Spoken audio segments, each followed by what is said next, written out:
Sindh online school class 6 मज़मून रियाज़ी unit 7 सबक 8 मश्क 7 ॾहाई 3 एक्सरसाइज 7.3 ॾोहिटनि ऐं ॾोहिटियुनि खे सिंध ऑनलाइन स्कूल में भलीकार। मां आहियां नाना आबिद। ॿारो हिन सबक में असां मश्क 7 ॾहाई 3 कंदासीं। ये मश्क करण लाइ असां सभिनी खां पहिरीं कुझु फार्मूला ॾिसंदासीं जेके प्रॉफिट लॉस यानी नफ़े नुक़सान ऐं डिस्काउंट यानी रिआयत जे बारे में आहिनि। असां जेकॾहिं ख़रीदी क़ीमत यानी परचेज प्राइस खे P लिखूं, विकिरे जी असल क़ीमत यानी सेल्स प्राइस खे S लिखूं, नफ़ो नुक़सान यानी प्रॉफिट लॉस खे PL % लिखूं, रिआयत यानी डिस्काउंट खे D डिस्काउंट लिखूं, साफ़ी क़ीमत यानी फाइनल प्राइस खे F लिखूं। असांजा फार्मूला कुझु हीअं थींदा। नफ़ो नुक़सान ॻोल्हण लाइ यानी प्रॉफिट लॉस ॻोल्हण लाइ असांखे ख़रीदी उहा त कटणी पवंदी विकिरे जी क़ीमत मां यानी S माइनस P, उनखे ख़रीदी क़ीमत मां सां वंडणो पवंदो ऐं 100 सां ज़रबणो पवंदो। पर जेकॾहिं असांखे मिलियल आहे परचेज प्राइस ऐं नफ़ो नुक़सान प्रॉफिट लॉस ऐं सेल्स प्राइस कढणी आहे त उन लाइ असां सेल्स प्राइस कढण लाइ P खे मल्टीप्लाई कंदासीं 1 वाधू प्रॉफिट लॉस भाङे 100 सां। ऐं जेकॾहिं असांखे सेल्स प्राइस मिलियल आहे ऐं प्रॉफिट लॉस मिलियल आहे त परचेज प्राइस यानी ख़रीदी क़ीमत कढण लाइ असांखे वंडणो पवंदो विकिरे जी क़ीमत खे 1 + PL यानी प्रॉफिट लॉस भाङे 100 सां। अहिड़ी तरह असांजा जेकॾहिं डिस्काउंट जा फार्मूला ॾिसूं रिआयत जा त फाइनल प्राइस थींदी S sales price minus S दरमियान D भाङे 100,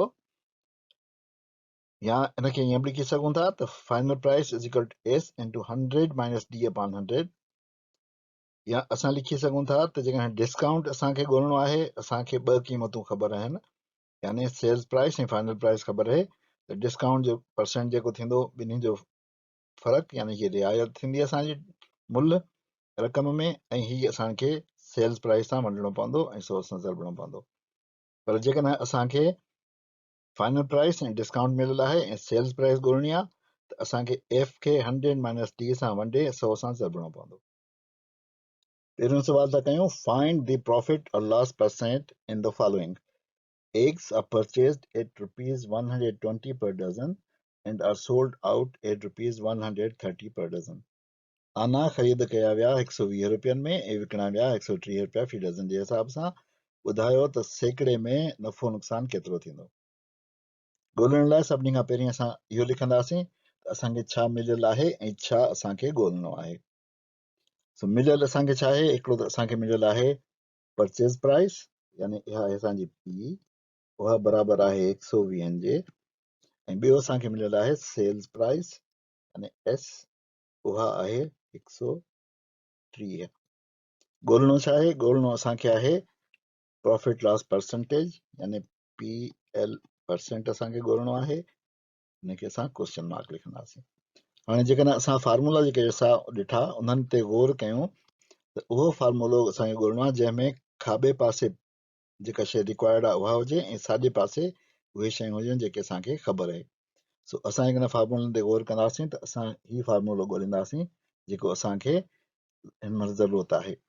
सो इन फार्मूले खे इस्तेमालु करे हाणे असां लिखंदासीं त जवाबु असांजो जेको थींदो उहो थींदो sales price 130 minus purchase price 120 भाङे परचेज प्राइस 120 ज़रबिया 100 सैकड़ो। इनखे हाणे असां कंदासीं सादो 10 भाङे 120, छो त 130 मां 120 विया त बाक़ी 10 बचा ज़रबिया 100। हिनखे हाणे असां जेको आहे अञा वधीक सादो कंदासीं। ॿुड़ी ॿुड़ी में कटिजी वई, चइनि जो खोड़ो लॻंदो 3 चौंक 12, 2 चौंक 8, 5 चौंक 20, ऐं हीअ असांजो बराबरि थी वेंदो 25 भाङे 3 जे, ऐं हिते सैकड़ो। हिनखे जेकॾहिं असां गॾियल अणपूर में लिखूं त उहो थींदो 8 सॼा 1 भाङे 3 सैकड़ो। ॿारो सवाल नंबर 3 ऐं सवाल नंबर 5 बिल्कुलु साॻे तरीक़े सां हल थींदो। ही बि साॻियो ई प्रॉफिट एंड लॉस ॻोल्हण जो सवाल आहे। A shopkeeper purchases 25 breads at rupees 10 per bread. He sells breads at ₹13 per bread as 7 breads are spoiled. दुकानदार 25 डबल रोटियूं वरितियूं ₹10 जे हिसाब सां ऐं विकिणे हुनखे 13 जे हिसाब सां, पर हुन जूं 7 डबल रोटियूं ख़राब थी वियूं जेके उहे विकिणी न सघियो। हिन सवाल खे हल करण लाइ असां ॾिसंदासीं त मिलियल छा आहे ऐं ॻोल्हणो छा आहे, यानी डेटा ऐं रिक्वायर्ड। इहो हमेशह उसूल रखो त इन सां असां शुरू कंदा आहियूं सवाल। सभिनी खां पहिरीं असां ॾिसणु ईंदासीं त पहिरीं डेटा आहे 25 ब्रेड्स। इहो छा आहे? क्वांटिटी ऑफ ब्रेड्स जेके हुन परचेज कयूं, परचेस्ड, उहे थी 25।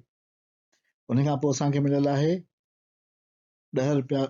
परचेज प्राइस आहे असांजी, परचेज प्राइस आहे ₹10। उन खां पोइ हिन में हलंदासीं अॻियां त सेल्स प्राइस अची वई। उहा असांजी सेल्स प्राइस जेका आहे उहा आहे ₹13। उन खां पोइ आहे 7 ब्रेड्स आर स्पॉइल्ड, यानी वेस्टेज असांजी आहे 7 ब्रेड। त हाणे सेल केतिरो कंदो, यानी केतिरो विकिणींदो? जेके परचेज कयईं, जेका सेल कंदो उहे थींदो जेके परचेज कयईं। काटू जेके ख़राब थी वियूं, बाक़ी बचियूं 18। सो 18 डबल रोटियूं उन सेल थियूं। हाणे ॾिसणो आहे त ॻोल्हणो छा आहे असांखे?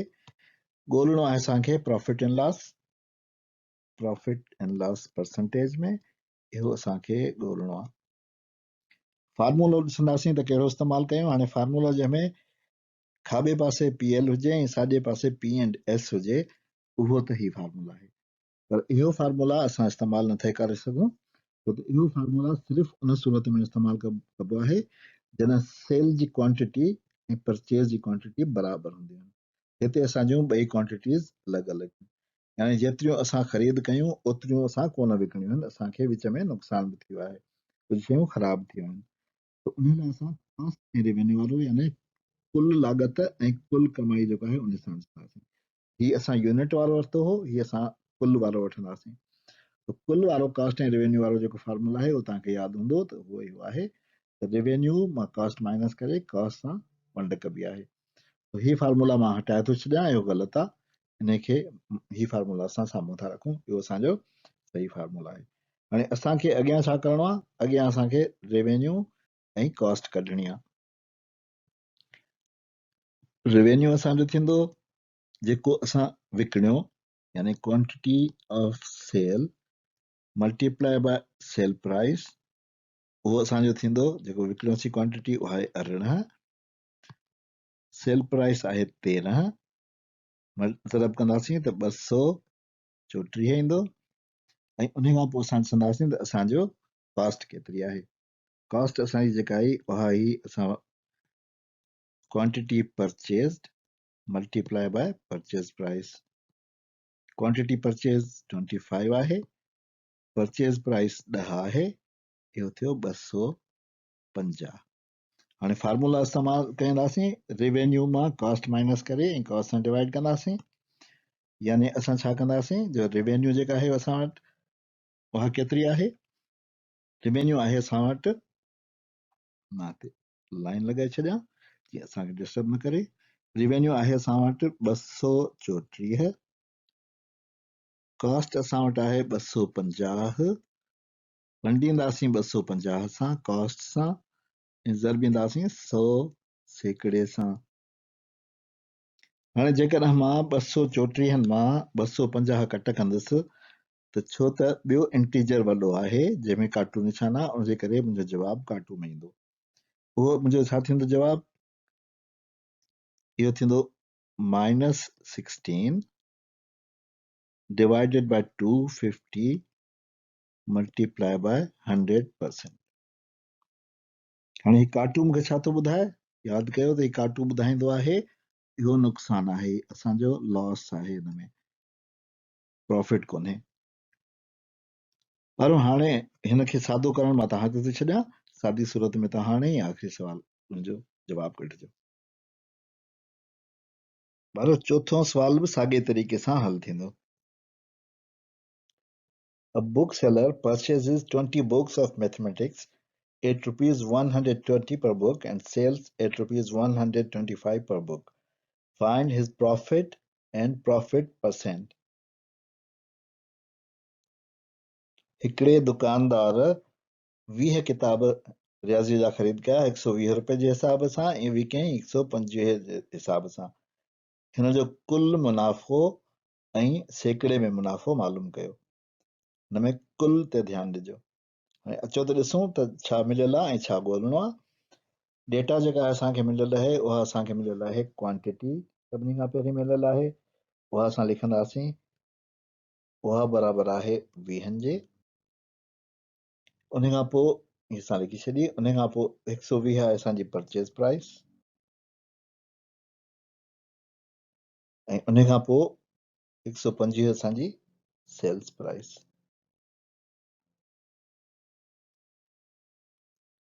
हाणे ॻोल्हणो छा आहे, असांखे ॻोल्हणियूं ॿ शयूं आहिनि, कुल उनजो प्रॉफिट ऐं प्रॉफिट जो परसेंटेज, यानी टोटल प्रॉफिट एंड लॉस इहो केतिरो आहे ऐं प्रॉफिट एंड लॉस जो सैकड़ो केतिरो आहे। इहे ॿ शयूं असांखे ॻोल्हणियूं आहिनि। हाणे जेकॾहिं फार्मूलनि ते अचूं त कहिड़ा फार्मूला असांखे इस्तेमालु करे सघूं था। असांखे हिकिड़ो ख़बर आहे त यूनिट प्रॉफिट लॉस जेको हूंदो आहे उहो हूंदो आहे sale price minus purchase price. हिकिड़े अदद ते जेको असांखे फ़ाइदो थींदो या नुक़सानु थींदो उहो थींदो सेल प्राइस मां परचेज प्राइस माइनस कबी। ऐं जेको सैकड़ो आहे उहो S minus P upon P हिन महिल असां ॾिसी आहियूं मल्टीप्लाई बाय 100। सो इहे ॿ फार्मूला असां इस्तेमालु कंदासीं इन सुवाल खे हल करण लाइ। सभिनी खां पहिरीं असां कढंदासीं यूनिट प्रॉफिट, उहो असांजो थींदो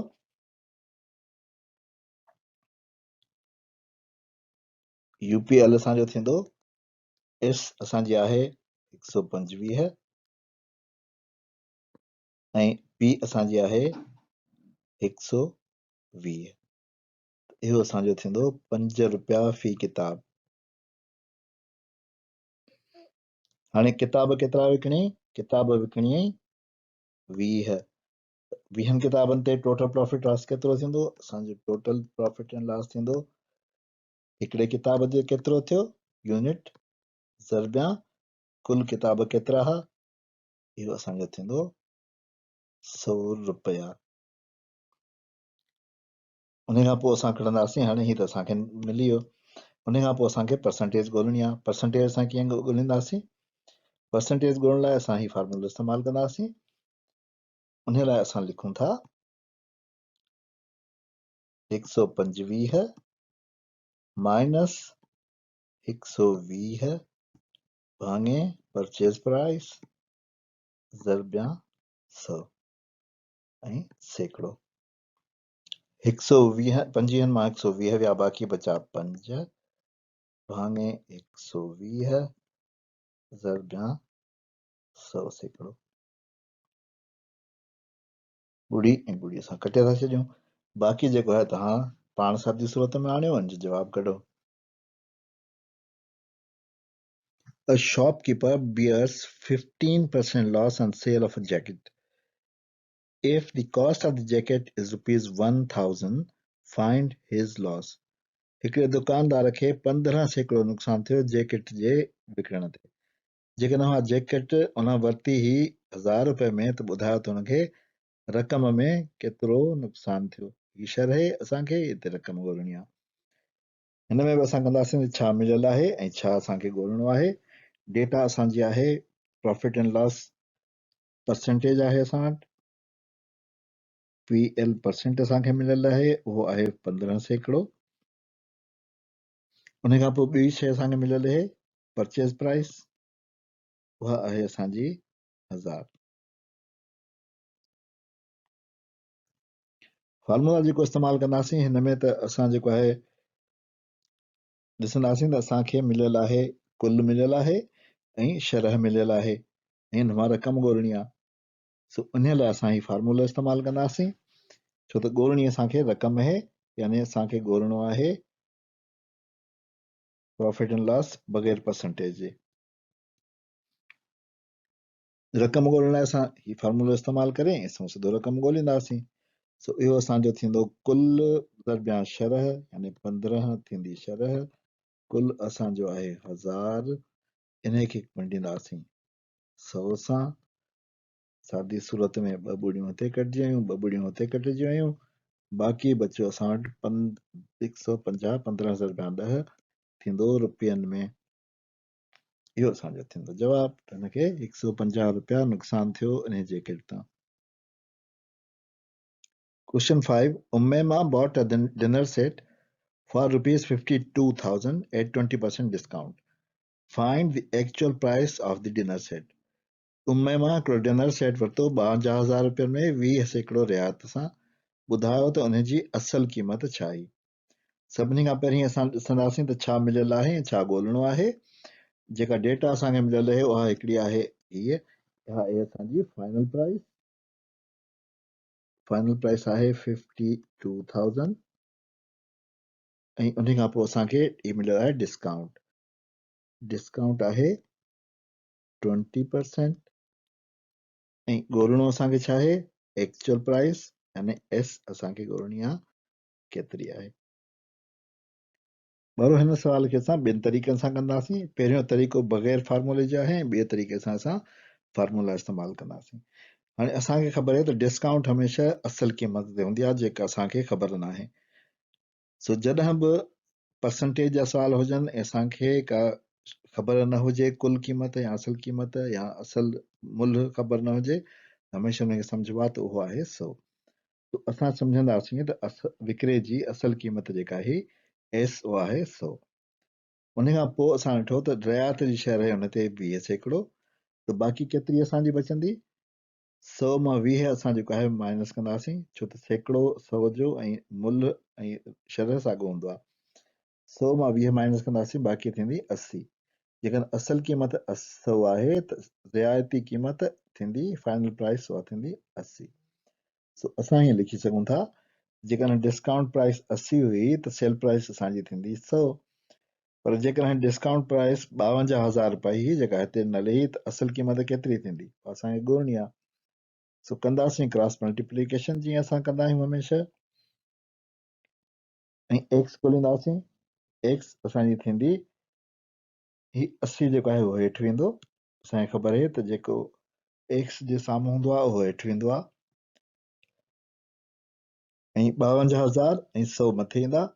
हिनखे जेकॾहिं असां सॉल्व कंदासीं सादी सूरत में आणींदासीं त असांजो जवाबु ईंदो 65,000। इहो असांजो जवाबु अची वियो। हाणे हिनखे असां फार्मूला इस्तेमालु करे बि करे सघूं था। फार्मूला कहिड़ो इस्तेमालु कंदासीं, असांखे ख़बर आहे त एफ ऐं डी असांखे मिलियल आहिनि, उहे साॼे पासे हुअणु खपनि ऐं एस असांखे ॻोल्हणो आहे उहो खाॿे पासे हुअणु खपे। तो ही फार्मूला आहे जंहिंमें असां ॾिठो त एस असांजो खाॿे पासे आहे ऐं एफ ऐं डी साॼे पासे आहिनि। तो इन में असां जेकॾहिं वैल्यूज़ विझंदासीं, एफ असांजी आहे 52,000 डिवाइडेड बाय 100, 100 जो 100 ऐं डी जी आहे 20 लिखंदासीं, ही 20 आहे ऐं सो हिते आहे आहे। हिनखे जेकॾहिं असां सादो कंदासीं 52,000 डिवाइडेड बाय 80 इंटू 100, ये सो साॻी शइ अची वई। जेका हिते आई उहा हिते अची वई। सो इन जो जवाबु थींदो 65,000। The marked price of ladies' purse is rupees 1,500 and it is sold at discount of 15%. Find net selling price of the purse. हिकिड़ी पर्स आहे जंहिंजी मार्क्ड प्राइस यानी असल क़ीमत 1,500 रुपया आहे, पर उहा 15% डिस्काउंट ते रियायत ते विकामजे पई थी। ॿुधायो त हुनजी फाइनल क़ीमत केतिरी थींदी, रियायती क़ीमत केतिरी थींदी। ॾिसंदासीं त छा मिलियल आहे ऐं छा ॻोल्हणो आहे। असांखे मिलियल आहे, हितां हलंदा हलंदासीं, सभिनी खां पहिरीं 1,500 इहो शइ असांजी, इहा आहे असांजी एस सेल प्राइस, इहा आहे 1,500 रुपया। उन खां पोइ असांखे छा मिलियल आहे, अॻियां हलंदासीं त डिस्काउंट मिलियल आहे, डी असांखे मिलियल आहे, उहो आहे असांजो 15%। रिक्वायर्ड असांखे छा आहे, रिक्वायर्ड आहे नेट सेलिंग प्राइस यानी एफ असांखे जेको आहे उहो ॻोल्हणी आहे त केतिरी आहे। कहिड़ो फार्मूला इस्तेमालु कंदासीं, असां वटि 2 फार्मूला आहिनि जेके असां ॾिठा, जंहिंमें खाॿे पासे एफ आहे ऐं साॼे पासे एस ऐं डी आहिनि। तो असां ही फार्मूलो इस्तेमालु करे सघूं था, हे बि करे सघूं था, पर असां ही फार्मूलो इस्तेमालु कंदासीं। उन सां असांखे छा मिलंदो, एस जी जाइ ते असां 1,500 लिखियो, डी जी जाइ ते असां 15 लिखियो असांखे मिलियो f बराबर 1500 ज़रबिया 100 माइनस 15 भाङे 100। इनखे असां सादो कयो त इहो थियो 1500 ज़रबिया 85 भाङे 100। इनखे अञा बि असां वधीक सादी सूरत में आणींदासीं ऐं हल कंदासीं त असांजो जवाबु ईंदो 1275, 1275 रुपया। इहो असां जेको आहे जवाबु थी वियो f। असांखे ही f मिली वियो। पर हिन सवाल खे असां जदवाले वारे तरीक़े सां बि करे सघूं पिया, जेको मां तव्हांखे ॾेखारे चुको आहियां। जदवल में असां लिखंदा आहियूं, मुल्ह लिखंदा आहियूं रक़म में सैकड़े में, जेके असांखे मिलियल हूंदा आहिनि, जेके ॻोल्हणा हूंदा आहिनि। हिन में असांखे असल क़ीमत मिलियल आहे ऐं रिआयत मिलियल आहे। असल क़ीमत त 100 ई हूंदी आहे। असांखे रिआयत जो रक़म ख़बर कोन्हे ऐं साफ़ी क़ीमत जी न को रक़म ख़बर आहे, न को सैकड़े में ख़बर आहे। हिकिड़ो तरीक़ो त असां इहो करे सघूं पिया जो सैकड़े में असां ॻोल्हियूं त साफ़ी क़ीमत केतिरी थींदी। 100 मां असां माइनस कंदासीं 15%, त बाक़ी असांजो 75%, 85%। उन 85% खे असां हिन सां ज़रब ॾींदासीं ऐं असांखे मिली वेंदी साफ़ी क़ीमत, जेका थींदी असांजी 1275 रुपया। पर असां ॿियो तरीक़ो इहो बि करे सघूं पिया जो असां जेको आहे उहो हिन ऐं हिन खे पाण में ज़रब करे ऐं असां हिते रिआयती क़ीमत कढूं, उन खां पोइ हिन 1500 मां माइनस कयूं ऐं असांखे 1275 अचे। सो इहे ॿ तरीक़ा थी सघनि पिया। हिन जदवल में बि करे सघिजे थो ऐं फार्मूला सां बि करे सघो था। वारो इन ते असां पंहिंजो अॼोको सबक़ पुॼाणी खे था पहुचायूं। नाना आबिद खे इजाज़त ॾियो, वरी ॿिए सबक़ में मिलंदासीं। ख़ुदा हाफ़िज़।